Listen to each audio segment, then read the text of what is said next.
നമുക്ക് ആദർശിന്റെയും നയനയുടെയും ഇന്നത്തെ നല്ലൊരു കഥ കേട്ടാലോ? വീഡിയോ ഇഷ്ടപ്പെടുവാണോ ഒന്ന് ഹൈപ്പ് ചെയ്യാൻ മറക്കരുത് കേട്ടോ.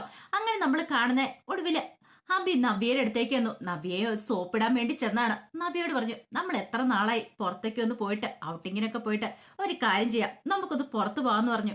നവ്യ പറഞ്ഞു, അല്ല അത് പിന്നെ എന്താ, മുമ്പ് ഇങ്ങനെയൊന്നും ആയിരുന്നില്ലല്ലോ, പുറത്ത് പോവാന്നൊക്കെ പറഞ്ഞ നിനക്ക് ഭയങ്കര ഉത്സാഹമായിരുന്നല്ലോ. എന്തേലും സാധനം വാങ്ങിക്കണമെങ്കിലും ഒക്കെ നീ മുൻപതേ നിൽക്കും. നിനക്ക് സ്വർണത്തോടും വസ്ത്രത്തോടും ആയിരിക്കും താല്പര്യം കൂടുതൽ. പക്ഷെ ഇപ്പൊ അങ്ങനെയൊന്നും അല്ലല്ലോ, എന്തൊക്കെയോ ഒരു മാറ്റങ്ങളാണല്ലോ. അത് പിന്നെ അബി, മുമ്പത്തെ പോലല്ല, നമുക്കൊരു മോനുണ്ടെന്നുള്ള കാര്യം ഓർമ്മ വേണം. അവന് വേണ്ടി നമ്മൾ എന്തെങ്കിലും സേവ് ചെയ്യണ്ടേ, അത് ഓർത്തിട്ടാ. അതൊന്നും ഓർത്ത് നീ വിഷമിക്കണ്ട. എനിക്ക് സാലറി ഉണ്ട്, നിനക്കും ഉണ്ട്. അപ്പൊ പിന്നെ നമുക്കൊരു ബുദ്ധിമുട്ടും ഉണ്ടാകത്തില്ല. നീ പെട്ടെന്ന് റെഡിയാവ്, നമുക്ക് പോകാം. ഇത് കേട്ടപ്പോ നവ്യ ഇങ്ങനെ മനസ്സിൽ പറഞ്ഞു, എടാ നീ എന്താ എന്നെ കുറിച്ച് വിചാരിച്ചോണ്ടിരിക്കണേ? നീ അങ്ങനെ കഴിഞ്ഞൊടിച്ചോണ്ട് നിന്റെ പിന്നാലെ ഇനി ഞാൻ വരുമെന്നോ? ഒരിക്കലും ഇല്ലടാ. അങ്ങനെയൊക്കെയാ നവ്യ മനസ്സിൽ പറയുന്നത്. പക്ഷെ അത് പുറമേ ഒന്നും കാണിക്കുന്നില്ല. ഭയങ്കര സ്നേഹത്തോട് കൂടിയിട്ടാ നവ്യ അബിയോട് പെരുമാറുന്നേ. പെട്ടെന്നാണ് അബിയുടെ ഫോണിലേക്ക് ഒരു കോൾ വരുന്നേ. ഡേവിഡ് സാറാണല്ലോ, കോൾ എടുക്ക അബി എന്ന് നവ്യ പറഞ്ഞു. അങ്ങനെ കോൾ എടുത്തു കഴിഞ്ഞപ്പോ അങ്ങേ തിരക്കുന്ന ഡേവിഡ് പറഞ്ഞു, മോനെ എത്രയും പെട്ടെന്ന് സെൻട്രൽ ഹോട്ടലിലേക്ക് വരണം. അവിടെ നമ്മളെല്ലാരും കൂടെ ചേർന്നൊരു മീറ്റിംഗ് ഉണ്ട്. അല്ല അത് പിന്നെ സാറേ, ഞാൻ ഒന്ന് കുറച്ച് തിരക്കില്ലായിരുന്നു. അതെ, തിരക്കാന്ന് പറഞ്ഞിട്ട് കാര്യമില്ല, പെട്ടെന്ന് വരണമെന്ന് പറഞ്ഞ് കോള് കട്ട് ചെയ്തു. അബിക്ക് എന്ത് ചെയ്യണമെന്ന് അറിയില്ല. അബി പെട്ടെന്ന് പറഞ്ഞു, ഡേവിഡ് സാർ പറഞ്ഞൊരു മീറ്റിംഗ് ഉണ്ട്, ചെല്ലാൻ പറഞ്ഞിട്ടുണ്ട്. മീറ്റിങ്ങോ? അതെ. പക്ഷെ ഇനിയിപ്പോ എന്ത് ചെയ്യും? ഒരു കാര്യം ചെയ്യാം, ഞാൻ വരുന്നില്ല എന്ന് ഒന്നുകൂടെ വിളിച്ചു പറയാം. വേണ്ട അബി, നമ്മുടെ പ്രൊഫഷനാണ് നമ്മൾ ആദ്യം പ്രാധാന്യം കൊടുക്കണ്ടേ. അതുകൊണ്ട് അബി ധൈര്യമായിട്ട് പോയിക്കോ, എനിക്ക് പ്രശ്നമൊന്നുമില്ല. അല്ല, നമ്മൾ പുറത്തു പോകാൻ തീരുമാനിച്ചിട്ട് അതൊന്നും സാരമില്ല, അബി പോയിട്ട് വാ. അത് കേട്ടപ്പോ അബിക്ക് ഭയങ്കര സന്തോഷം. അബി നബിയെ ചേർത്ത് പിടിച്ചൊരു ഉമ്മയൊക്കെ കൊടുത്തിട്ട് അങ്ങനെ സോപ്പ് ഇട്ടിട്ട് അങ്ങോട്ട് ഇറങ്ങുക. നവ്യ മനസ്സിൽ പറഞ്ഞ്, നീ ചെല്ലടാ, എന്താണെങ്കിലും നിന്റെ പിന്നിലേക്ക് ആരാ ഉള്ളേന്നുള്ള കാര്യങ്ങളൊക്കെ അധികം വൈകാതെ കണ്ടുപിടിക്കാൻ പറ്റും. നീ പോകുന്നിടത്തേക്ക് ചിലപ്പോൾ ഇതിന്റെ വമ്മന്മാരൊക്കെ വരുമായിരിക്കും. നിനക്കിട്ടുള്ള പണി ഞാൻ തരാം. ഒരു കാര്യം ചെയ്താലോ, നമിതയെ വിളിച്ച് കാര്യങ്ങൾ പറയാം. അങ്ങനെ നമിതയെ അറിയിക്കുവാണ് നവ്യ കാര്യങ്ങള്. കുറച്ച് കഴിഞ്ഞപ്പോഴത്തേനും ആദർശിന്റെ ഫോണിലേക്ക് ഒരു മെസ്സേജ്, നമിതയുടെ മെസ്സേജ് വരുന്നുണ്ട്. അതെ, അബിക്ക് ഒരു കോള് വന്ന് അബി സെൻട്രൽ ഹോട്ടലിലേക്ക് പോയിട്ടുണ്ട്. അപ്പൊ അബിയെ ഫോളോ ചെയ്യുവാണെങ്കിൽ ഇതിന്റെ പിന്നിൽ ആരൊക്കെ ഉള്ളതെന്ന് അറിയാനായിട്ട് സാധിക്കും എന്നൊക്കെ പറഞ്ഞ് ആദർശിനൊരു മെസ്സേജ് വന്നു. ആദർശിന് മനസ്സിലായി തന്നെ സഹായിക്കുന്ന ആ വ്യക്തിയാണ് തനിക്ക് മെസ്സേജ് അയച്ചിരിക്കുന്നതെന്ന്. എന്താ ചെയ്യണ്ടേ? ഫോളോ ചെയ്താൽ അറിയാൻ പറ്റും. പക്ഷെ താൻ ഫോളോ ചെയ്താൽ ശരിയാകത്തില്ല. നന്ദുവിനെ വിളിക്കാം. അങ്ങനെ നന്ദുവിനെ വിളിക്കുകയാണ്. നന്ദുവിനെ വിളിച്ചിട്ട് ആദർശ് കാര്യങ്ങൾ പറഞ്ഞു. അപ്പോഴേക്കും നന്ദു പറഞ്ഞു, ഞാൻ നോക്കിക്കോളാം ആദർശേട്ടാന്ന് പറഞ്ഞു. അതിനുശേഷം ഒരു കോൺസ്റ്റബിളിനെ വിളിച്ചിട്ട് പറഞ്ഞു, അതെ നന്തങ്കോട് ഭാഗത്തേക്ക് വണ്ടി നമ്പരും കാര്യങ്ങളൊക്കെ പറഞ്ഞിട്ട് പറഞ്ഞു, ഒരു കാറ് പോയിട്ടുണ്ട്, ആ കാറിനെ ഫോളോ ചെയ്യണം. എങ്ങോട്ടാ പോയത്, എന്താ എങ്ങനെയെന്നൊക്കെ അറിയണം എന്നൊക്കെ പറഞ്ഞു. ശരിയെന്ന് പറഞ്ഞു. അങ്ങനെ അയാളും കൂടെ പോയി. കുറെ സമയം കഴിഞ്ഞ് കഴിഞ്ഞപ്പോഴത്തേനും ആദർശിന്റെ അടുത്തേക്ക് നന്ദു വന്നു. നന്ദു വന്നിട്ട് പറഞ്ഞു, ആദർശേട്ടാ അബിയുടെ പിന്നാലെ പോയതാ, പക്ഷേങ്കിൽ ഇടയ്ക്ക് അവൻ എവിടെയോ മിസ്സായിപ്പോയി, അതുകൊണ്ട് അവനെ കണ്ടെത്താൻ സാധിച്ചില്ല. സാരമില്ല, അത് കാര്യമാക്കേണ്ട കാര്യമില്ല നന്ദു, പ്രശ്നമൊന്നും ഇല്ലാന്ന് പറഞ്ഞു. അതെ, എനിക്ക് ഈ വിവരങ്ങൾ തരുന്ന ഒരാളുണ്ട്, പക്ഷെ അതാരാ എന്താന്നോ എനിക്കറിയില്ല. അപ്പോഴേക്കും നന്ദു പറഞ്ഞൊരു കാര്യം ചെയ്യാം, നമുക്കത് ആരാന്ന് കണ്ടുപിടിക്കാം. അത് വേണ്ട നന്ദു, ഇപ്പൊ അതൊന്നും അല്ല നമുക്ക് ആവശ്യം. എന്താണെങ്കിലും അവർ തരുന്ന വിവരങ്ങളൊക്കെ കൃത്യമായിട്ടുള്ള വിവരങ്ങളാ, തെറ്റായിട്ടുള്ള ഒരു ഇൻഫർമേഷനും തരുന്നില്ല. നമ്മളെ സഹായിക്കുന്ന ആരോ ഒരാൾ ഇതിനകത്ത് കിടന്ന് കളിക്കുന്നുണ്ട്. എനിക്ക് എന്റെ ബലമായ സംശയം അത് മുത്തശ്ശനാണോന്ന്. മുത്തശ്ശനോ? അതേനെ, മുത്തശ്ശനാന്ന് എനിക്ക് തോന്നുന്നുണ്ട്. മുത്തശ്ശനായിരിക്കും ചിലപ്പം. പുറമെ ഇങ്ങനെ ദേഷ്യമൊക്കെ അഭിനയിച്ചാലും ഉള്ളിൽ എന്നോട് സ്നേഹം കാണും. അപ്പൊ അതുകൊണ്ട് എത്രയും പെട്ടെന്ന് സത്യങ്ങളൊക്കെ തിരിച്ചറിയണമെന്ന് വിചാരിച്ചിട്ടാണോ മുത്തശ്ശൻ ഇങ്ങനെ എന്നെ സഹായിക്കണമെന്ന് അറിയില്ല. നന്ദുവിനെ അതും കൂടി വിശ്വസിക്കാൻ പറ്റുന്നുണ്ടായിരുന്നില്ല. അപ്പോഴേക്കും ആദർശ് പറഞ്ഞു, അത് മാത്രല്ല, ഈ ഇടയായിട്ട് നയനയ്ക്ക് മുത്തശ്ശനോട് ഭയങ്കര സ്നേഹം. മുത്തശ്ശനെ കുറിച്ച് നമ്മൾ എന്തെങ്കിലും കുറ്റം പറഞ്ഞിട്ടുണ്ടെങ്കിൽ അത് അങ്ങനെയല്ല, മുത്തശ്ശൻ അങ്ങനെ ഒരിക്കലും ചെയ്യില്ല, അങ്ങനെയൊക്കെ സപ്പോർട്ട് ചെയ്ത് പറയുന്നതും കാണാം. എന്തൊക്കെയോ എവിടെയൊക്കെ ഒരു പ്രശ്നമുള്ള പോലെ എനിക്ക് തോന്നുന്നുണ്ട്. നന്ദു പറഞ്ഞു, ആദർശൻ ധൈര്യമായിട്ടിരിക്കുക. ഇപ്പൊ അബി നമ്മുടെ കയ്യിൽ നിന്ന് രക്ഷപ്പെട്ടാലും നമുക്കധികം വൈകാതെ സത്യങ്ങളൊക്കെ കണ്ടെത്താൻ പറ്റും. അങ്ങനെ ആദർശിന് ആത്മവിശ്വാസം കൊടുത്തിട്ടാണ് നന്ദു പോകുന്നത്. കുറച്ച് കഴിഞ്ഞപ്പോ അങ്ങനെ അബി നാഗേന്ദ്രന്റെ അടുത്ത് വന്നു. ഡേവിഡ് അവിടെ ഉണ്ടായിരുന്നു. നാഗേന്ദ്രൻ അബിയെ കണ്ടു കഴിഞ്ഞപ്പോ പറഞ്ഞു, എടാ അബി, അനന്തപുരിയിൽ എല്ലാവർക്കും സമ്മതമാണ് അനിയും അവന്തികയും തമ്മിലുള്ള കല്യാണം നടത്താനായിട്ട്. പക്ഷെ എനിക്ക് മാത്രം സമ്മതമല്ലല്ലേ? അതേ അച്ഛാ, എന്ത് ചെയ്യാനാന്ന് പറ. എല്ലാത്തിനും കാരണം ആ നന്ദു എന്ന് പറയുന്നവളാ. അവളീന്റെ ഇടയ്ക്ക് കിടന്ന് കളിക്കുന്നുണ്ട്. അവള് കാരണമാണ് അനി സമ്മതമല്ലെന്ന് പറഞ്ഞിരിക്കുന്നേ. എടാ, അതൊന്നും ഓർത്ത് നീ പേടിക്കണ്ട. അനിയൻ അവന്തിക നമ്മളുടെ വിവാഹം നടത്തണം. നിനക്കും അവൾക്കും ഒക്കെ ആ വീട്ടിലൊരു വില ഉണ്ടാകണം. നിങ്ങളായിരിക്കണം ആ വീടിന്റെ സർവാധികാരികള്. അപ്പൊ അതിനു വേണ്ടിയിട്ടാണ് ഞാൻ പ്രയത്നിച്ചുകൊണ്ടിരിക്കുന്നത്, അറിയാലോ. പക്ഷെ നിങ്ങളുടെ അമ്മയുടെ കാര്യത്തിൽ എനിക്കൊരു ദാക്ഷിണ്യവും ഇല്ല. നിങ്ങൾ ആ കുടുംബത്തിൽ നല്ല രീതിയിൽ തന്നെ ജീവിക്കണമെന്നുണ്ട്. പക്ഷെ നിങ്ങളുടെ അമ്മ അല്ലച്ച, അമ്മ അച്ഛനോട് എന്തെങ്കിലും തെറ്റുകൾ ചെയ്തിട്ടുണ്ടോ? അങ്ങനെ പറയാൻ നോക്കുകയാണോ ഒരുപാടുണ്ടാ മോനെ. അവള് ശരിക്കും അച്ഛനും അമ്മയും ഇല്ലാതെ അനാഥയായിട്ടാ വന്നേ. അവളുടെ അച്ഛനും അമ്മയും ആരാന്ന് പോലും അവൾക്ക് അറിയത്തില്ല. അതിനെക്കുറിച്ചൊക്കെ പറയാൻ പോയിട്ടുണ്ടെങ്കിൽ ഇപ്പൊ ഒന്നും പറ്റില്ലാത്ത കാര്യങ്ങളാ. അതൊക്കെ പിന്നീട് സംസാരിക്കാം. പക്ഷെ ഒരു കാര്യമുണ്ട്, എന്റെ മോളുടെ വിവാഹം മുടക്കാനായിട്ട് ആ നന്ദു എന്ന് പറയുന്നവൾ ശ്രമിച്ചിട്ടുണ്ട്. ഞാൻ വെറുതെ ഇരിക്കില്ല അച്ഛാ. നമ്മൾ ഉദ്ദേശിച്ച പോലെ ഒന്നും അല്ല അവള്, ആ നന്ദു എന്ന് പറയുന്നവള്. എനിക്കറിയാടാ മോനെ. എന്റെ മോളുടെ വിവാഹം മുടക്കാൻ അവള് ശ്രമിച്ച പിന്നെ അവള് പുറലോകം കാണത്തില്ല. അവളെ ഞാനങ്ങോട്ട് തീർത്ത് കളയും. അത് കേട്ടപ്പോൾ ഡേവിഡ് പറഞ്ഞു, അല്ലെങ്കിലും ആ നന്ദു എന്ന് പറയുന്ന പെണ്ണ് ഭയങ്കര പ്രശ്നമായിട്ട് ഇറങ്ങി തിരിച്ചിരിക്കുക. അവളെ ഒതുക്കിയില്ലെങ്കിൽ നമുക്ക് പണിയാം. അതൊക്കെ ഞാൻ നോക്കിക്കൊള്ളടാ ഡേവിഡ്, ധൈര്യമായിട്ടിരിക്കുക.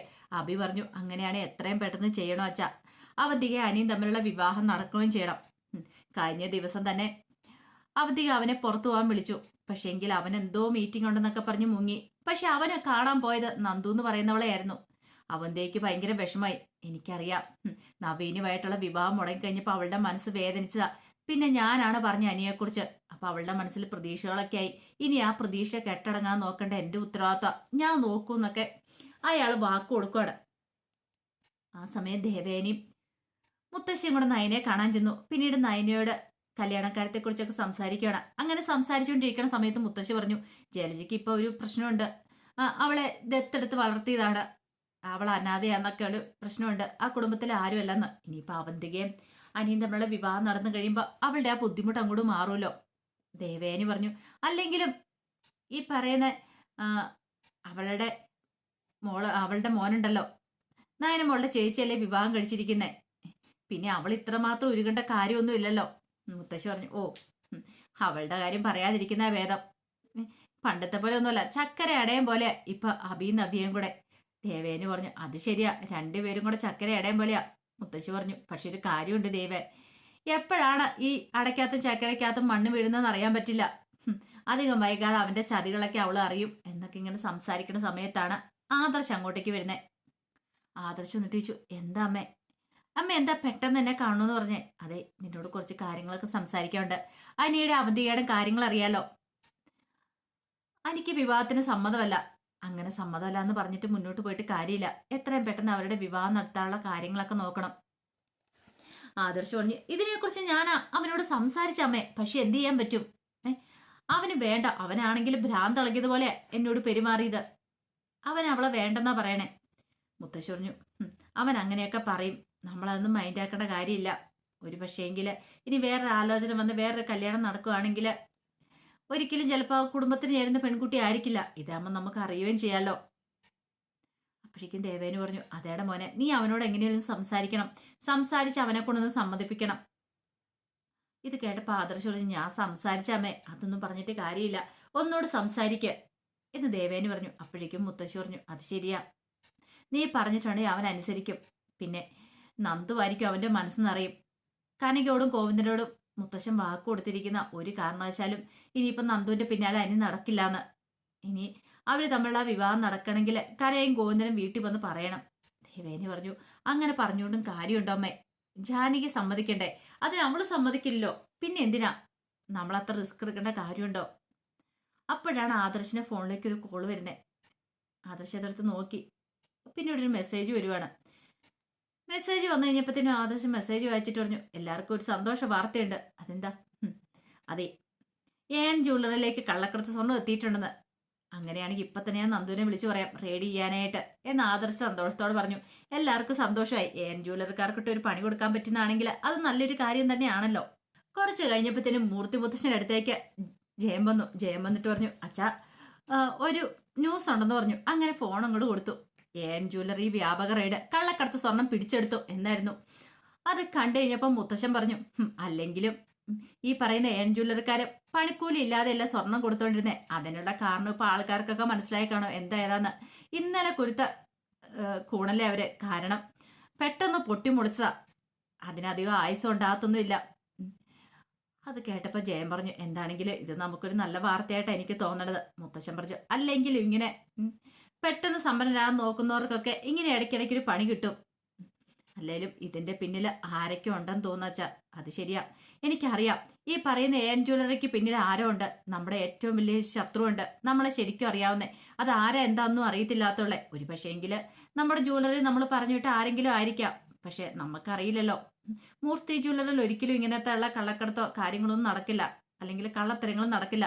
അപ്പൊ അങ്ങനെ കണ്ടിട്ടുണ്ടെങ്കിൽ ആരെങ്കിലും നമ്മൾ പറഞ്ഞു വിട്ടുണ്ടായിരിക്കും. അവരാണോ നമ്മുടെ ശത്രുക്കളായിട്ട് മാറി വന്നതെന്ന് അറിയില്ല. സാരമില്ല, അധികം വൈകാതെ അതൊക്കെ കണ്ടെത്താൻ പറ്റുമെന്ന് പറഞ്ഞു. ആ സമയത്ത് നന്ദു റെയ്ഡൊക്കെ നടത്തിയതിനു ശേഷം നേരെ ഡേവിഡിന്റെ അടുത്തേക്ക് വല്ലോണം. എന്നാ ബാ നമുക്ക് പോയാലോന്ന് ചോദിച്ചു. എങ്ങോട്? സ്റ്റേഷനിലേക്ക്. സ്റ്റേഷനിലേക്ക്? എടി നീ വെറുതെ എന്നെ ഇവിടുന്ന് പിടിച്ചോണ്ട് പോകാൻ നോക്കണ്ട. ഡീന്നോ? നീ എന്താ വിളിച്ചേ? അതെ, എടിയിൽ നിന്നും എന്നെ വിളിച്ചോണ്ട് വരണ്ട, അറിയാലോ. അപ്പോഴേക്കും ഡേവിഡ് ഇങ്ങനെ നോക്കി നന്ദുവിനെ ഒന്ന്. നന്ദു പറഞ്ഞു, എന്താ പോവല്ലേന്ന് ചോദിച്ചു. എന്തിന്? ഞാനെന്തിനാ? ഈ ജോലിയുടെ നല്ല കള്ളക്കടത്ത് സ്വർണം പിടികൂടിയത്. ജ്വല്ലറി ആയിക്കോട്ടെ, അതിന് എനിക്ക് മനസ്സറിവില്ലാന്ന് പറഞ്ഞു. താനല്ലോടോ ഇതിന്റെ MD, പിന്നെ തനിക്കറിയില്ലേ എന്താ ഏതാന്നൊക്കെ. ദേ കൊച്ചേ, എന്നെ വെറുതെ പിടിച്ചോണ്ട് പോകാൻ നോക്കിയാണ്ടല്ലോ, നീ അവിടെ എത്തുന്നതിന് മുമ്പ് നിനക്ക് വിളി വരും. പിന്നെ നീ കൊണ്ടുപോയത് പോലെ തന്നെ തിരികെ കൊണ്ടേ വരേണ്ടി വരും. ആയിക്കോട്ടെ, ഞാൻ അങ്ങോട്ട് സഹിച്ചു. വിളി വരുമ്പോഴല്ലേ. ഇപ്പൊ തൽക്കാലത്തേക്ക് എൻ്റെ കൂടെ വരാൻ നോക്ക് നിങ്ങള്. അപ്പോഴേക്കും ഡേവിഡ് അവിടെ അനങ്ങാപ്പാറ പോലെ ഇരിക്കണം. നന്ദു അങ്ങ് ചെന്നിട്ട് അയാളെ അങ്ങോട്ട് പിടിച്ചെഴുതിപ്പിച്ചു. ഇങ്ങോട്ട് വാടോന്നും പറഞ്ഞുകൊണ്ട് കോളറിന് കുത്തി പിടിച്ച് അങ്ങോട്ട് കൊണ്ടുപോവാണ്. കാരണം അയാളെ ചോദ്യം ചെയ്യണം, അതിന് വേണ്ടിയിട്ട് കൊണ്ടുപോയതാണ്. കുറച്ച് സമയം കഴിഞ്ഞപ്പം നവ്യ മുറിയിലിരിക്കുകയാണ്. മുറിയിലിരിക്കുമ്പോഴത്തേനും അഭി അങ്ങോട്ട് വന്നു. എടി, നിന്റെ അനുജത്തിക്ക് ഇത് എന്തിന്റെ കേടാ? അനുജത്തിക്ക്? ഏതനുജത്തിക്ക്? അവളുണ്ടല്ലോ, ആ നന്ദു എന്ന് പറയുന്നവള്. അവൾക്ക് എന്ത് പറ്റി? അവളെ ഏൻ ജ്വല്ലറി കയറി കള്ളക്കടത്ത് സ്വർണം പിടികൂടുന്നു. ഭയങ്കര പ്രശ്നങ്ങള്. ദേ ഇങ്ങനെ പോയിട്ടുണ്ടെങ്കിലേ അവളെ ഏതെങ്കിലും കായലില് കെട്ടി താഴ്ത്തുള്ളൂ അവരെ. പിന്നെ അല്ലെങ്കിൽ അവളെ കൊത്തി അരിയത്തുള്ളൂ. അവളുടെ ജീവനുള്ള ശരീരം കാണാൻ പറ്റത്തില്ല. അതിന് എനിക്ക് എന്ത് ചെയ്യാൻ പറ്റും അബി? അവളും ഞാനുമായിട്ട് യാതൊരു കോണ്ടാക്റ്റും ഇല്ല, അറിയാലോ. എപ്പോഴും നീ ഇങ്ങനെ തന്നെ പറഞ്ഞാൽ മതി. എന്തേലും സംഭവിച്ചു പോയി കഴിഞ്ഞിട്ടും. അബി, സംഭവിക്കുവാണോ സംഭവിക്കട്ടെ, എനിക്ക് ആ കാര്യത്തിൽ ഒരു നിരാശയില്ല. അവളായിട്ട് ഓരോ പ്രശ്നങ്ങൾ ഉണ്ടാക്കുന്നു, അവളായിട്ട് തീർക്കുന്നു. അതിനിപ്പോ എനിക്ക് എന്ത് ചെയ്യാൻ പറ്റും? എടി, ഒരു തെറ്റും ചെയ്യാതെ എന്നെ കുറെ നാൾ മുമ്പ് അവൾ കൊണ്ട് ജയിലിലിട്ടതാ. അപ്പൊ അവളെ ഞാൻ വെറുതെ വിടാൻ പോകുന്നുണ്ടോ? പിന്നെ ഏൻ ജ്വല്ലറിക്കാര് അവര് വെറുതെ ഇരിക്കും തോന്നുന്നുണ്ടോ? ഡേവിഡ് സാറിനെയൊക്കെ തൊട്ടാണ്ടല്ലോ, അതിന് മുകളിൽ ആൾക്കാരുണ്ട്, വെറുതെ ഇരിക്കില്ല. അപ്പോഴേക്കും നവിക്ക് കിളിക്കി. ഓഹോ, അപ്പൊ അതാണ് കാര്യങ്ങള്. അതുകൊണ്ട് നിന്റെ അനുജയത്തോടൊന്ന് പറഞ്ഞേരെ, അടങ്ങി ഒതുങ്ങി ഇരിക്കണം, അവൾക്ക് കൊള്ളാന്ന്. അല്ലെങ്കിൽ അവള് ഭൂമിക്ക് മേലെ ജീവനോടെ കാണത്തില്ലെന്ന്. അതും പറഞ്ഞിട്ട് അഭി അങ്ങോട്ടേക്ക് ഇറങ്ങിപ്പോയി.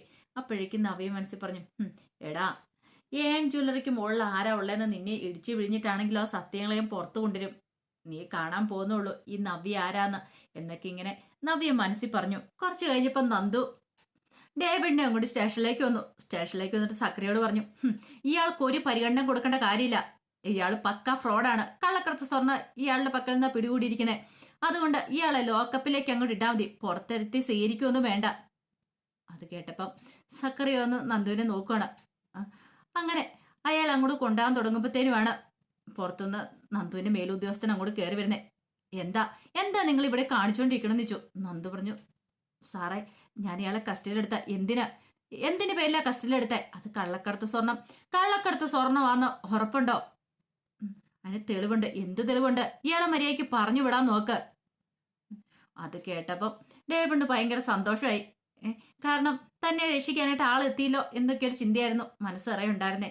നന്ദുവിനയുടെ സങ്കടവും ദേഷ്യവും വന്നു. എന്ത് ചെയ്യണമെന്ന് അറിയില്ല. അപ്പോഴേക്കാണ് അയാളുടെ ഫോണിലേക്ക് കോള് വരുന്നത്. പെട്ടെന്ന് ശരി സാർ, അങ്ങനെ ചെയ്യാന്നൊക്കെ പറഞ്ഞു. പിന്നീട് പറഞ്ഞു, അതെ ഡേവിഡെ, ഇപ്പൊ തന്നെ വിടാൻ പറ്റില്ല എന്ന് പറഞ്ഞു. വിടാൻ പറ്റില്ല? എന്താ സാർ? മോളിന്ന് IG വിളിച്ച് തന്നെ വിടാൻ പറ്റില്ല. നന്ദുവിനോട് പറഞ്ഞു, എന്താന്ന് വെച്ചാൽ ചെയ്തോ, ഞാൻ പോയേക്കോ എന്ന് പറഞ്ഞു അയാൾ പെട്ടെന്ന് എസ്കേപ്പായി. അപ്പോഴേക്കും നന്ദു എന്നിട്ട് ഡേവിഡിന്റെ കഴുത്തിന് പിടിച്ചിട്ട് പറഞ്ഞു, എടോ, പോലീസ് ഡിപ്പാർട്ട്മെന്റ് മൊത്തം വിലക്കെടുത്താലും തനിക്ക് ഇവിടെ നിന്ന് അങ്ങനെ രക്ഷപ്പെടാൻ പറ്റില്ല. നന്ദുവിനോടാ കളിച്ചിരിക്കണേ എന്നും പറഞ്ഞുകൊണ്ട് നന്ദു അയാളെ ലോക്കപ്പിലേക്ക് കൊണ്ടുപോയി. കുറച്ച് കഴിഞ്ഞപ്പോ അയാളെ ലോക്കപ്പിലിട്ട് ചോദ്യം ചെയ്യണം. സത്യം പറയാടോ, തന്റെ പിന്നിൽ ആരാ ഉള്ളത്? ഈ കള്ളക്കടത്ത് സ്വർണ്ണം തനിക്ക് എവിടുന്നാ വന്നിരിക്കുന്നത്? ആഫ്രിക്കയിൽ നിന്നാണോ എവിടുന്നാണോ? എനിക്കറിയില്ല. തനിക്കറിയില്ലല്ലേ? സത്യം പറയുന്നത് തനിക്ക് നല്ലത്. നന്ദു നന്നായിട്ട് ഇട്ട് കൊടുക്കുകയാണ്. അടികൊണ്ടും മടുത്ത് ഡേവിഡ്. നിനക്ക് പറയാൻ പറ്റില്ലല്ലേ നിന്റെ പിന്നിൽ ആരാടോ ഉള്ളത്? നീ വെറും ബിനാമിയല്ലേ എന്നൊക്കെ ചോദിച്ചു. അല്ല, അങ്ങനെയൊക്കെ പറഞ്ഞാൽ തർക്കിച്ചിരിക്കുകയാണ്. നീ കൂടുതൽ തർക്കിക്കൊന്നും വേണ്ട. നിന്നെ ഞാൻ വെറുതെ വിടുമെന്ന് കരുതിയോ? ഒരിക്കലും ഇല്ല. ഒരു പത്തനംതിട്ടക്കാരൻ ഗൾഫുകാരൻ എങ്ങനെയാടാ ഏൺ ജ്വല്ലറിയുടെ MD ആയത്? നിനക്ക് ബിസിനസിനെ കുറിച്ചൊന്നും അറിയില്ല. എന്നിട്ട് നീ MD ആയിട്ടിരിക്കുന്നു. എന്നിട്ട് എന്നോട് കള്ളത്തരം പറയുന്നോടാ. നല്ല രീതിയിൽ തന്നെ ചതച്ചിട്ട് നന്ദു അവിടെ ഉണ്ടായിരുന്ന കോൺസ്റ്റബിളിനോട് പറഞ്ഞു, പച്ച വെള്ളം പോലും കൊടുത്തു പോയേക്കല്ലേ, ഇവനിവിടെ കിടക്കട്ടെ, സത്യം പുറത്തു കൊണ്ടുവരാൻ പറ്റുമോ എന്ന് ഞാനൊന്ന് നോക്കട്ടെ എന്ന് പറഞ്ഞിട്ട് നന്ദു അങ്ങോട്ടേക്ക് ഇറങ്ങിപ്പോയി. കുറച്ച് കഴിഞ്ഞപ്പോൾ അവന്തിയെ ഭയങ്കര സങ്കടത്തോടു കൂടി അബിയുടെ അടുത്തേക്കുന്നു. എന്നിട്ട് പറഞ്ഞു, നന്ദുവിനെ കൊണ്ട് ഒരു സമാധാനം ഇല്ലല്ലോ. അത് മാത്രല്ല ഇപ്പൊ അറിയാനുള്ള കാര്യങ്ങളൊക്കെ കള്ളക്കടത്ത് സ്വർണ്ണ പിടികൂടിയിരിക്കുന്നു. അബി പറഞ്ഞു, എന്ത് ചെയ്യാൻ പറ്റും? നമുക്കിപ്പോ ഒന്നും ചെയ്യാൻ പറ്റാത്തൊരു സാഹചര്യങ്ങളിലൂടെയല്ലേ കാര്യങ്ങൾ കടന്നു പോയിക്കൊണ്ടിരിക്കുന്നത്. എന്നാലും ഇതിന്റെ പിന്നിൽ ആരായിരിക്കും എന്നാ എനിക്ക് തോന്നുന്നേ. മിക്കവാറും ആദർശനോടൊപ്പം മുത്തശ്ശനും കൂടെ ചേർന്ന് കാണുമായിരിക്കും. അവന്തി പറഞ്ഞു, അതിന് അവര് തമ്മിൽ സംസാരിക്കാറില്ലെന്ന് പറഞ്ഞിട്ടൊന്നും ഒരു കാര്യമില്ല. മുമ്പ് അച്ഛൻ പറഞ്ഞ ഞാൻ ഓർക്കുന്നുണ്ട്. അകത്ത് നിൽക്കുന്ന ആദർശനേക്കാളും കാരണം പുറത്തിറങ്ങുന്ന ആദർശനാണ് വാശിയും വൈരാഗ്യം കൂടിയിരിക്കുന്നതെന്ന്. ഒരുപക്ഷെ അങ്ങനെയാണോ? ഇനിയിപ്പം മുത്തശ്ശനുമായിട്ട് ചേർന്ന് നിന്നിട്ടാണോ നമുക്കെതിരെ കളികൾ നടത്തുന്നതെന്ന് അറിയില്ല. അല്ലെങ്കിൽ പിന്നെ ഒന്ന് ആലോചിച്ച് വെക്കേ, മൂർത്തി ഏൺ ജ്വല്ലറി എത്തുന്നോടം വരെ ആ കള്ളക്കടത്ത് സ്വർണം പിടികൂടിയില്ല. പക്ഷെ ജ്വല്ലറി എത്തിയതിന് ശേഷമല്ലേ റെയ്ഡ് നടന്നിരിക്കുന്നേ. അപ്പോഴേക്കും അവന്തി പറഞ്ഞു, അത് ശരിയാ. ഡേവിഡ് അങ്കിളിനെ പോലെയുള്ള അത്രയും വലിയൊരു മനുഷ്യനെ പിടികൂടിക്കൊണ്ട് പോണെങ്കിൽ ആ നന്ദു എന്ന് പറയുന്നവള് വെറുതെ ഇറങ്ങിത്തിരിക്കില്ല. ഇതിന്റെ പിന്നിലെ ശക്തമായ കരങ്ങൾ കാണുമായിരിക്കും. ഇനി ഏൺ ജ്വല്ലറിയുടെ MD ആന്ന് അറിഞ്ഞിട്ട് എന്നെ പിടിച്ചോണ്ട് പോയിക്കുന്നേ. അങ്ങനെയാണെങ്കിൽ അവൾക്ക് നല്ല സപ്പോർട്ടും ഉണ്ട്. അവന്തി പറഞ്ഞു, ശരിയാ, ആ നന്ദു എന്ന് പറയുന്നവളെ എല്ലാത്തിനും പ്രധാന കാരണം. ഞാനും അനിയേട്ടനും തമ്മിലുള്ള വിവാഹത്തിനും മുടക്കം നിൽക്കുന്ന അവളാ. നീ പേടിക്കണ്ടേ മോളെ, ഞാൻ അച്ഛനെ പോയി കാണുന്നുണ്ട്, അച്ഛനോട് സംസാരിക്കാം, അവളുടെ കാര്യത്തിൽ ഒരു തീരുമാനം ഉണ്ടാക്കാം. അപ്പോഴേക്കും അവന്തി പറഞ്ഞു, അച്ഛൻ എന്നോട് പറഞ്ഞ് ഇടയ്ക്കിടയ്ക്ക് അച്ഛനെ പോയി കാണണ്ടെന്നാ. അബി പറഞ്ഞു, അത് ശരിയാ, നീ പോയി കണ്ടാൽ ശരിയാകത്തില്ല. കാരണം നീയും അനിയും തമ്മിലുള്ള വിവാഹത്തിന് ചിലപ്പോൾ തടസ്സങ്ങൾ ഉണ്ടാക്കിയായിരിക്കും. നിങ്ങൾ തമ്മിൽ മുമ്പ് കാണാൻ പോകുന്നതൊക്കെ ഈ കുടുംബത്തിലുള്ളവർ അറിഞ്ഞു കഴിഞ്ഞിട്ടുണ്ടെങ്കിൽ അത് പ്രശ്നമാവും. അത് വേണ്ടാന്ന് പറഞ്ഞു. ഞാൻ പോയി കണ്ടിട്ട് വരാന്ന് പറഞ്ഞു. അങ്ങനെ കുറച്ച് സമയം കഴിഞ്ഞ് കഴിഞ്ഞപ്പോഴത്തേനും അബി നാഗേന്ദ്രനെ കാണാനായിട്ട് വന്നു. നാഗേന്ദ്രനുമായിട്ട് സംസാരിക്കുന്ന സമയത്ത് നാഗേന്ദ്രൻ പറഞ്ഞു, അവളെ ഞാൻ വെറുതെ വിടാൻ പോകുന്നില്ല. ആ നന്ദു എന്ന് പറയുന്നവളെ അവൾക്കിട്ടുള്ള പണി ഞാൻ കൊടുക്കും. പിന്നെ നീ കൂടുതൽ സ്വാതന്ത്ര്യം എടുത്തു. നിന്നെ ഞാൻ ഇപ്പം മാനേജരാക്കി വെക്കേണ്ട കാര്യമില്ലായിരുന്നു ഏൺ ജ്വല്ലറിയിൽ. അതെന്താ അച്ഛ അങ്ങനെ പറഞ്ഞേ? എടാ, മൂർത്തി ജ്വല്ലറിന്ന് കള്ളത്തരം കാണിച്ച് പുറത്ത് ചാടിയവനാണ് നീ. അങ്ങനെ നിന്നെപ്പോലുള്ളവർ ഉള്ള ഒരുത്തനെ ഞാൻ ഏൺ ജ്വല്ലറി മാനേജരാക്കി വെച്ചപ്പോൾ തന്നെ ആൾക്കാർക്ക് സംശയമായി തുടങ്ങിയിട്ടുണ്ട്. നിന്നെ ഒരു സ്റ്റാഫായിട്ട് എടുത്താൽ മതിയായിരുന്നു. അവിടുന്ന് നിനക്ക് മാനേജർ സ്ഥാനം തന്നാൽ മതിയായിരുന്നു. പിന്നെ അത് മാത്രമാണോ, നീ ഡേവിഡിനെ പോലും കയറി ഭരിക്കാൻ തുടങ്ങിയില്ലേ? അത് പിന്നെ അച്ഛാ, മൂർത്തി ജ്വല്ലറിൽ എനിക്ക് കിട്ടാത്ത ആ സ്വാതന്ത്ര്യം ഞാൻ ഇവിടെ അനുഭവിക്കുമായിരുന്നു. എന്തേലും ആയിക്കോട്ടെ. പക്ഷെ ഒരു കാര്യമുണ്ട്, ഇനി ഇതങ്ങനെ വെറുതെ വിട്ടിട്ട് കാര്യമില്ല. അവന്തികമ്മളുടെ വിവാഹം നടക്കണം. അച്ഛാ, അത് പെട്ടെന്ന് നടക്കും തോന്നില്ല. ആ നന്ദു എന്ന് പറയുന്നുള്ള എനിക്കറിയാം. അവളെ എങ്ങനെ കൈകാര്യം ചെയ്യണമെന്ന് എനിക്കറിയാം. അവളെ ഞാൻ വെറുതെ വിടാൻ പോകുന്നില്ല. അവള് ഡേവിഡിനെ അറസ്റ്റ് ചെയ്തുകൊണ്ട് പോയിട്ടുണ്ടെങ്കിൽ അവൾക്കിട്ട് പണി കൊടുക്കും. അച്ഛാ, അയാളിനെ സത്യങ്ങളൊക്കെ പുറത്തു പറയാം? ഒരിക്കലും ഇല്ല. ആളൊരു മണ്ടനാണെങ്കിലും ഇങ്ങനെയുള്ള കാര്യങ്ങളൊന്നും വിളിച്ചു പറയത്തില്ല. ആ കാര്യത്തിൽ എനിക്ക് ഉറപ്പുണ്ട്. എന്നെ ഒറ്റ കൊടുക്കില്ല. അതോർത്ത് നീ പേടിക്കൊന്നും വേണ്ട, ധൈര്യമായിട്ടിരിക്കുക. നമുക്ക് എന്താണെങ്കിലും ഇതിന് തിരിച്ചൊരു പണി കൊടുക്കാം എന്നൊക്കെ നാഗേന്ദ്രൻ അബിക്ക് ഉറപ്പ് കൊടുത്തു. കുറച്ച് കഴിഞ്ഞപ്പോൾ ആദർശ് നയനയുടെ അടുത്തേക്ക് വന്നു. നയനയോട് പറഞ്ഞു, എന്താണെങ്കിലും ഏൺ ജ്വല്ലറിക്കാർക്ക് നല്ല അടിയാ കിട്ടിക്കൊണ്ടിരിക്കണേ. ഇനി ഇപ്പൊ എന്താണെങ്കിലും അവരെക്കുറിച്ചുള്ള വാർത്തകളൊക്കെ പുറത്തു വന്നുകൊണ്ട് അവരുടെ ഗ്രാഫ് അങ്ങോട്ട് താണു. ഇപ്പൊ ആൾക്കാർക്കാണെങ്കിലും കാര്യങ്ങളൊക്കെ മനസ്സിലായി തുടങ്ങിയിട്ടുണ്ട്. നയന പറഞ്ഞു, അത് ശരിയാ. മൂർത്തി മുത്തശ്ശന്റെ മുന്നില് ഇനി ഇപ്പൊ കൊച്ചുമോൻ എന്താണെങ്കിലും അഭിമാനത്തോടെ തല ഉയർത്തി പിടിച്ച് നിൽക്കാലോ എന്ന് പറഞ്ഞു. അത് കേട്ടപ്പോൾ ആദർശ് പറഞ്ഞു, എത്രയും പെട്ടെന്ന് തന്നെ ഇതിന്റെ സത്യാവസ്ഥകളൊക്കെ പുറത്തു കൊണ്ടുവരണം. ആരാണ് ഇതിന്റെ പിന്നിൽ നിന്നുള്ള രഹസ്യങ്ങൾ എനിക്ക് അറിയണം. അത് മാത്രം എന്റെ ലക്ഷ്യം. അപ്പോഴേക്കും ആദർശിന് ഫോണിലേക്ക് ഒരു മെസ്സേജ് വന്നു. നോക്കിക്കഴിഞ്ഞപ്പോൾ ആദർശ് ഒന്ന് ഞെട്ടി. നന്ദുവിന് ഭീഷണിയുണ്ട്, സൂക്ഷിക്കുക. നന്ദുവിനെ അപായപ്പെടുത്താനും സാധ്യതകളുണ്ട്. ആ മെസ്സേജ് നയനയും കണ്ടു. നയന പറഞ്ഞു, ആദർശേട്ടാ, അവർ ഇത്രയും നാളും പറഞ്ഞ കാര്യങ്ങളൊക്കെ കൃത്യമായിരുന്നു. അപ്പൊ ഇതും ശരിയായിരിക്കും. ഒരു കാര്യം ചെയ്യ, നന്ദുവിനെ വിളിച്ചിട്ട് പറ, ആദർശേട്ടനെ സൂക്ഷിക്കണം. ആദർശേട്ടനെ അവന്മാര് വെറുതെ വിടാൻ പോകത്തില്ല. ചിലപ്പോൾ ഇതിന്റെ പിന്നില് അവന്മാര് ഉണ്ടായിരിക്കും. അതുകൊണ്ട് സൂക്ഷിക്കണം എന്നൊക്കെ പറഞ്ഞുകൊണ്ട് നയനയ്ക്ക് നല്ല ടെൻഷനായി. നയന ഇത് കേട്ട് കഴിഞ്ഞപ്പോഴത്തേനും ആദർശ് പറഞ്ഞു, അതൊക്കെ ഞാൻ ഏറ്റു. നന്ദുവിനോട് ഞാൻ കാര്യങ്ങളൊക്കെ പറഞ്ഞോളാം, നീ വിഷമിക്കണ്ടെന്ന് പറഞ്ഞിട്ടാണ് ആദർശ് പോകുന്നത്. കുറച്ച് കഴിഞ്ഞപ്പോൾ നന്ദുവിന്റെ ക്യാബിനിലേക്ക് ഹനി വരുവാണ്. അപ്പോഴേക്കും നന്ദു ചോദിച്ചു, ഇതെന്താടാ നീ ഇടിച്ചു കയറി വരുന്നേ? അതെ, എനിക്ക് ഇങ്ങോട്ടേക്ക് എപ്പം വെള്ളം വരാം, എന്നെ ആരും തടയാനൊന്നും പോകുന്നില്ല. ആയിക്കോട്ടെ. അല്ല, എന്ത് പറ്റി പെട്ടെന്ന് ഇങ്ങോട്ട്? അതെ, നാളത്തെ പ്രോഗ്രാമിനെ കുറിച്ച് പറയാൻ വന്ന അറിയാലോ, നാളെ ഒരു മാറ്റം ഉണ്ടാവില്ല. ഇത് കേട്ടപ്പോ നന്ദു പറഞ്ഞു, നീയല്ലേ എല്ലാ തവണ എന്നെ പറ്റിക്കുന്നേ. നീ ഡിന്നറിന് വരാന്ന് പറഞ്ഞിട്ട് നീ എപ്പോഴെങ്കിലും ഒരു സമയത്തെങ്കിലും വന്നിട്ടുണ്ടോ? എടി അത് പിന്നെ ഓരോരോ പ്രശ്നങ്ങൾ കാരണമല്ലേ. നാളത്തെ യാത്രയ്ക്ക് ഒരു മുടക്കം ഉണ്ടാകാൻ പോകുന്നില്ല. നാളെ നമ്മൾ ഒരുമിച്ച് പോകുന്നു. അതെ, എനിക്ക് നല്ല പേടിയുണ്ട് വീട്ടിൽ അങ്ങനെ പറയുന്ന. എടി നാളെ സൺഡേ അല്ലേ, സൺഡേ നിനക്ക് ഡ്യൂട്ടി ഉള്ള ദിവസങ്ങളൊക്കെ ഉണ്ടല്ലോ. കാര്യമൊക്കെ ശരി തന്നെയാടാ. എന്നാലും നിന്റെ അത്ര കള്ളത്തരം പറഞ്ഞ എക്സ്പീരിയൻസ് ഇല്ലാത്തതുകൊണ്ടേ ഞാൻ ചിലപ്പോൾ കള്ളത്തരം പറഞ്ഞാൽ പിടിക്കപ്പെടും. അല്ലെങ്കിൽ തന്നെ അമ്മയ്ക്കാണെങ്കിൽ 100 സംശയമാ. എടി നീ അതൊന്നും കാര്യമാക്കണ്ട, എന്തേലും കള്ളത്തരം പറഞ്ഞു വാ, അല്ലാതെ പിന്നെ എങ്ങനെയാ ശരിയാവുന്നേ. ഞാൻ നോക്കട്ടെ, ഇതേ നോക്കട്ടെ എന്നൊന്നും പറഞ്ഞിട്ട് കാര്യമില്ല. അതും പറഞ്ഞിട്ട് അവനും കൂടെ എഴുന്നേൽക്കുമ്പോഴത്തേനും നന്ദു നോക്കിയൊന്ന് ചിരിക്കുവാണ്. അതെ, ഈ ചിരി നാളെയും കാണണമെന്ന് പറഞ്ഞു. അനി അങ്ങോട്ട് പോയി. അങ്ങനെ വൈകുന്നേരം വീട്ടിൽ വന്ന് നന്ദു കുറെ സമയം ഇരുന്ന് ആലോചിച്ചു. അതിനുശേഷം ഗോവിന്ദന്റെ അടുത്തേക്ക് എന്നു. അച്ഛാ, എനിക്കൊരു കാര്യം പറയാനുണ്ട്. എന്താ? നാളെ എനിക്കൊരു മീറ്റിംഗ് ഉണ്ടെന്ന് പറഞ്ഞു. മീറ്റിങ്ങോ? അതെ, നാളെ എനിക്ക് പോണം. നാളെ സൺഡേ അല്ലേ മോളെ? ആ അതെ, പോലീസ് ക്ലബ്ബിൽ വെച്ചൊരു മീറ്റിംഗാ. ഇത് കേട്ടോണ്ട് കനക വന്നിട്ട് ചോദിച്ചു, മീറ്റിംഗ് ആണോ അതോ വല്ല കറങ്ങാനുള്ള പുറപ്പാടാണോ എന്ന് ചോദിച്ചു. കറങ്ങാനോ? അല്ല, നാളെ മൂർത്തി ജ്വല്ലറിക്ക് അവധിയല്ലേ, സൺഡേ ആയതുകൊണ്ട്. അപ്പൊ അനിയുമായിട്ട് അമ്മേ, അമ്മ ഒരുമാതിരി വർത്താനം പറഞ്ഞാണ്ടല്ലോ, കൃത്രിമമായിട്ടൊരു ദേഷ്യമൊക്കെ അഭിനയിക്കുകയാണ് നന്ദു. അപ്പോഴേക്കും ഗോവിന്ദൻ പറഞ്ഞു, നീ എന്താ കനക ഇങ്ങനെയൊക്കെ പറയണേ? നന്ദു പറഞ്ഞു, കണ്ടില്ല അച്ഛാ, ഈ അച്ഛൻ എപ്പോഴും ഈ അമ്മയ്ക്ക് എപ്പോഴും ഇങ്ങനെ തന്നെ, എന്നെ എപ്പോഴും സംശയം തന്നെയാ. എനിക്ക് എന്തെങ്കിലും മീറ്റിംഗ് ഉണ്ടെങ്കിൽ അമ്മയ്ക്കാന്നും അങ്ങോട്ട് ഇഷ്ടപ്പെടുന്നില്ല. എന്താ ഞാൻ കള്ളത്തരം പറയാണോ? നീ ആയതുകൊണ്ട് എനിക്ക് അത്ര ഇങ്ങോട്ട് വിശ്വസിക്കാൻ പറ്റുന്നില്ല, അതുകൊണ്ടാ. നന്ദു ദേഷ്യം അഭിനയിച്ച് പുറത്തേക്കും കൂടെ ഇറങ്ങിപ്പോയി. ഈ അമ്മയുടെ ഒരു കാര്യം എന്ന് പറഞ്ഞ അപ്പോഴേക്കും ഗോവിന്ദന് കനയെ ഉപദേശിക്കാണ്. എന്താ കനക നീ ഇങ്ങനെ എപ്പോഴും തൊടുന്നതിനും പിടിച്ചതിനും അല്ല അവളെ ഇങ്ങനെ സംശയിച്ചാലോ? അപ്പോഴേക്കും നന്ദു അത് കേൾക്കുന്നുണ്ടായിരുന്നു. കന പറഞ്ഞു, ഗോവിന്ദൻ അറിയാലോ, എനിക്ക് ഇപ്പോഴും ഇവളോട് പ്രേമമാന്നേ. എനിക്ക് തോന്നുന്നു ഇവർ രണ്ടുപേരും കാണുന്നുണ്ടെന്നാ. എനിക്ക് ടെൻഷൻ കാരണം. ദേ, നീ വെറുതെ ഇല്ലാത്ത കാര്യങ്ങളൊന്നും ചിന്തിക്കണ്ട എന്നൊക്കെ പറഞ്ഞുകൊണ്ട് കനകയെ സമാധാനിപ്പിക്കുകയാണ്. കുറച്ച് കഴിഞ്ഞ് മുറിയിലേക്ക് വന്നു കഴിഞ്ഞപ്പോഴത്തേനും നന്ദുവിന്റെ ഫോണിലേക്ക് അനി വിളിച്ചു. അപ്പൊ നാളത്തെ കാര്യം ഓക്കെ അല്ലേ? അതെ. അങ്ങനെയാണ്, നമുക്ക് നാളെ രാവിലെ പോയിട്ട് വൈകുന്നേരം വന്നാൽ മതിയല്ലേ? ഒന്ന് പോടാ അവിടുന്ന്, എനിക്ക് നല്ല ടെൻഷൻ ഉണ്ട്. പിന്നെ നീ ടെൻഷൻ അടിക്കേണ്ട കാര്യമൊന്നുമില്ല. നാളെ നീ എൻ്റെ കൂടെ വരുന്നു, നമ്മൾ ഒരു പോക്ക് പോന്നു. ഇനി കണ്ടു, കല്യാണത്തിന് ആര് സമ്മതിച്ചില്ലെങ്കിൽ, അവന്തികയായിട്ടുള്ള കല്യാണത്തിന് എന്നെ നിർബന്ധിക്കുകയാണെങ്കിൽ ഞാൻ നിന്നെയും വിളിച്ചോണ്ടൊരു പോക്ക് അങ്ങോട്ട് പോകും. പിന്നെ നമ്മുടെ കല്യാണമൊക്കെ കഴിഞ്ഞ് കുറച്ച് ദിവസം കഴിഞ്ഞിട്ടോ തിരിച്ചു വരുള്ളൂ. ആ, ഇതാ ഇപ്പൊ നന്നായത്. എടാ, അതിന് നിനക്ക് ഡിവോഴ്സ് പോലും കിട്ടിയിട്ടില്ല. ഡിവോഴ്സ് കിട്ടണമെങ്കിൽ കോടതിയിലെ കേസ് വരണ്ടേ? ഇനിയിപ്പോ ആ നവീനും കൂടെ കഴിയണം. നിന്റെ ബെസ്റ്റ് ഫ്രണ്ട് അല്ലേ, നിനക്ക് അവനെ ഒന്ന് ഫോഴ്സ് ചെയ്തുകൂടെ? എത്രയും പെട്ടെന്ന് ഡിവോഴ്സ് തരാനും മേടിച്ചു തരാനും പറഞ്ഞിട്ട്. അത് കേട്ടപ്പോ നന്ദു പറഞ്ഞു, ഞാൻ അവനോട് പറഞ്ഞായിരുന്നു, പറയാനല്ലേ പറ്റത്തുള്ളൂ. പിന്നെ ഒരു കാര്യമുണ്ട്, അനാമയുടെ ഡിവോഴ്സ് തന്നാൽ മാത്രമേ നമ്മുടെ വിവാഹം നടക്കുള്ളൂ. അത് കേട്ടപ്പോൾ അനി പറഞ്ഞു, നടക്കൂടി, അതെന്താണെങ്കിലും നടക്കൂന്നൊക്കെ പറഞ്ഞു. അപ്പോഴേക്കുമാണ് അവന്തിക അങ്ങോട്ടേക്ക് വരുന്നത്. അവന്തിക വന്നത് അനിയൊട്ട് കണ്ടതും ഉണ്ടായിരുന്നില്ല. അപ്പൊ അതിന്റെ കഥകളൊക്കെയാണ് കാണുന്നത്. ഇതിന്റെ ബാക്കി വിശേഷങ്ങളുമായിട്ട് വൈകുന്നേരത്തെ പ്രമോയി വരാട്ടോ. ഒരിക്കൽ കൂടി എല്ലാവർക്കും ശുഭദിനം നേർന്നുകൊണ്ട് നിർത്തുന്നു.